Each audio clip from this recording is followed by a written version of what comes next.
Ano ang mga legal na implikasyon ng napipintong pag-aresto kay Senator Jinggoy Estrada at ano ang epekto nito sa balance of power dito sa Senado? At mas importante siguro pag-usapan natin ay bakit ito nangyayari sa kasalukuyan. Ito po muli si Attorney Mike Operario at pag-usapan natin yan. Nung last couple of days ago na nagkaroon ng walkout dito sa Senado, sinabi ko na ang malamang na intensyon nila dito is to prevent the approval of this amendment to the rules of the Senate dahil alam na nga nila na aarestuhin si Jinggoy Estrada. Pag naaresto si Jinggoy and he is not able to vote, then magiging 11-11 and no a resolution, no amendment, and no other actions can be taken on the floor dahil nga mawawala ang mayorya ng bilang dito sa ating mga senador na kabilang sa majority. Actually, ang magiging count niyan would be 11-11. And with the presiding officer from the majority who can only vote in case magkakaroon ng tie, it appears na magkakaroon ng stalemate lagi dito sa Senado at yan ay talagang titigil. That was, I think, ang opinion ko nung last video na ginawa ko. This is the intention to weaken further the majority by putting them in jail. Kaya nga po sinasabi ko para sa akin, tama itong ginawa ng majority na magpasa sila ng amendment to the rules because it is pretty obvious naman na ang intensyon nitong minority with the help of the administration ay pigilan itong mayorya na ito to wield its power of numbers by putting them in jail.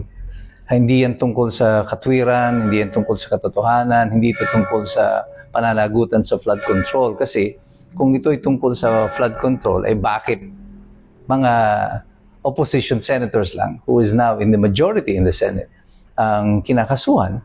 Ang target nila, yan na nga, si Jinggoy Estrada, Villanueva, Chis Escudero. Ang intention is to decimate the number of these senators. And in the meantime, dito sa House of Representatives, sino mga sinampahan nila ng kaso? Meron na ba? Hanggang ngayon wala pa. Si Romualdez puro ugong lang, pa-epek-epek lang, puro patutsada, puro pasabog, pero walang kaso hanggang sa kasalukuyan. Sino yung mga out of the 65 contractors na sinasabi ni Ping Lacson, yung kanyang mga expose dito sa Bulacan, itong mga DPWH officials na eventually ginawa nila ng mga state witnesses. Itong top 15 contractors na sinasabi ng presidente mismo, nasan sila? May nasampahan ba ng kaso?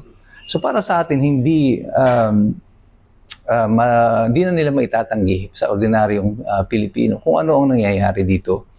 Ang instrumento ng pamahalaan, ang DOJ, ang ombudsman, ang kapulisan, ang NBI, all of them have been weaponized to silence the people. And importante po ito sa balanse ng kapangyarihan dyan sa Senado because now with 11-11, kung hindi makakaboto si Senator Jinggoy, ay sana magdesisyon ng Korte Suprema para eventually maging malinaw kung si Senator Bato de la Rosa ay makakasali so that the pendulum of power will once again swing to the other side. Pero ang malinaw sa atin dito ay ang paggamit ng kapangyarihan na ito ay para talagang meron tayong secret martial law. Actually, hindi siya secret, undeclared lang. Kasi kitang-kita na natin. Para po sa ordinaryong mamamayan, ang epekto nito sa atin ay ang nakakatakot na scenario in the future that this style of leadership ay ibababa sa mga ordinaryong mamamayan. Kasi isipin ninyo, kung ang mga tao, mga senador, mga may mga mayayaman, may mga posisyon sa mga dating mga posisyon sa gobyerno, may impluwensya din naman, ay kayang gawin ng mga bagay na ito. Ano kaya ang pwedeng gawin sa atin ng pamahalaan, tayo mga ordinaryong mga citizens, mga iskombro, at wala tayong ganong kapangyarihan, pera o impluensya para labanan sila. Ano kaya ang mangyayari sa atin?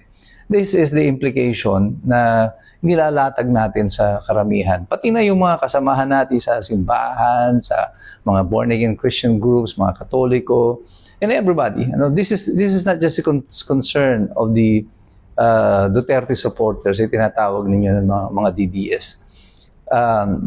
Once ipinatikim nyo dito sa mga nasa kapangyarihan na kaya nilang gawin ang mga bagay na ito, na i-violate ang karapatan ng mga tao gamit ang kapangyarihan ng Estado, ang pera ng Estado, ang armas ng sendato ng Estado laban sa mga mamamayan kagaya natin, at nakita nilang wala tayong oposisyon tungkol dito, dadating ang panahon tayong lahat ay magiging biktima nito, at yung mga nag-aastang hari magiging hari na bigla, at malilegitimize yung posisyon nila sa pamahalaan sa pag-ayon natin sa kanila. Akala nyo kayo ng mga pumapalakpak sa kasalukuyan dito sa nagaganap na ito ay hindi kayo maapektuhan nito. Kakamali kayo. Ganito rin ang pangako noon ni Ferdinand Marcos sa atin, bagong lipunan. Si Bongbong naman, bagong Pilipinas. Pero anong dinala sa atin ni Ferdinand Marcos noon? Iba yung paghihirap, pag-violate ng ating mga karapatan. Kay Ferdinand Marcos Sr., kapareho din. Yung kanyang bagong Pilipinas, naging bagong parusa sa mga mamamayan. Pero tayong lahat, patuloy tayo sa ating pagsali dito sa diskurso na ito. Huwag po kayong matatakot na magpahayag. Marami na po nagsabi sa akin, mag-ingat daw sa mga sinasabi. Pero kung hindi na po tayo magsasalita sa kasalukuyan, tunay ngang wala ng demokrasya at kalayaan sa ating bansa. Kasi isa-isang demokratiko at malayang bansa, ang tanging karapatan na nagsasabi na meron pa tayo niyan dito sa ating bansa, ang demokrasya na yan, ay ang ating karapatan na magpahayag. Pag pinatay natin yan, kagaya ng ginagawa ng pamahalaan sa kasalukuyan, tunay ngang mamamatay ang demokrasya. Hindi nito basta maapektuhan ang mga nakasuporta kay President Duterte o kay Sara Duterte. Ang lahat ay maapektuhan nito. Kasama ka, kasama ako, sumusuporta ka man kay Duterte o hindi, ang karapatan mo ay isa sa mga gugulungan ng makinarya ng pamahalaan. Pero tayong lahat, patuloy tayong magmasid, makialam. Tayo'y magsipag-aral sapagkat tunay na mahirap makialam ang taong walang alam. God bless you. God bless us all. Mabuhay ang Republika ng Pilipinas.